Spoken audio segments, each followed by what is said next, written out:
இந்த 100 நாள் வேலை திட்டத்தை பற்றி கொஞ்சம் பேசலாம்னு நினைக்கிறேன். இப்போ ரீசெண்டாக 100 நாள் வேலையை 125 நாளாக மாற்றி மத்திய அரசு புதுசாக ஒரு சட்டம் கொண்டு வந்திருக்காங்க. இது மக்களுக்கு பலன் அளிக்குமான்னு கேட்டிங்கன்னா நிச்சயமாக இல்லை. கிட்டத்தட்ட ஒரு 17 ஆண்டுகளாக 100 நாள் வேலை திட்டம் இருக்குது. அது சிறப்பாக தான் போயிட்டுருக்கு. அதில் சில குறைகள் இருக்க தான் செய்யுது.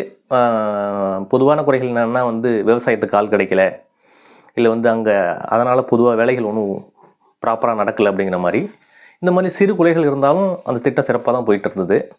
இப்போ மத்திய அரசு என்ன பண்ணியிருக்குன்னா 100 நாள் வேலை திட்டத்தை 125 நாளாக மாற்றி மத்திய அரசோட நிதி பங்களிப்பை குறைச்சிட்டாங்க. ஏற்கனவே இருந்த திட்டத்தில் மகாத்மா காந்தி வேலைவாய்ப்பு திட்டத்தில் 100 நாளைக்கான மொத்த பணமுமே அது மத்திய அரசு திட்டமாக இருந்தது, மத்திய அரசு ஃபண்டிங்கில் இருந்தது. இப்போது மாநில அரசு 40%, மத்திய அரசு 60% கொடுக்குமா. அதை தாண்டி டிமாண்ட் அண்ட் சப்ளையில் இருந்தது. முன்னாடி 100 நாள் வேலை கொடுக்கிறது டிமாண்டு.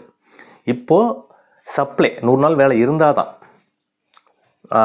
மத்திய அரசு தான் அதை முடிவு பண்ணும் எத்தனை நாள் வேலைங்கிறதையும். அப்படிங்கும் போதே உங்களுக்கு இதுக்கான வாய்ப்பு குறைஞ்சிடுது. ஏற்கனவே மாநில அரசுகள் பெரிய நிதி சுமையில் இருக்காங்க. அதுக்கு இடையில் இந்த 40% நிதி அவங்க எப்படி ஒதுக்குவாங்கன்னு தெரியல. இப்படி பார்க்க போனீங்கன்னா ஏற்கனவே 100 நாள் வேலையும் இங்கே நடக்கலை. பொதுவாக 50 நாள் 60 நாள் 70 நாள் இப்படி தான் அது நடந்துக்கிட்டு இருக்கு. இப்போ 125 நாள் சொல்கிறது ஒரு சுகர் கோட்டட் தான். இதனால் 100 நாள் வேலை திட்டம் கொஞ்சம் கொஞ்சமாக படிப்படியாக எல்லா மாநிலங்களும் கைவிட போகுது. மக்களுக்கு இதனால் ஒரு பெரிய இழப்பு இருக்கும். ஏன்னா எளிய மனிதர்கள் தான் அங்கே நிறையா 100 நாள் வேலையில் இருக்காங்க.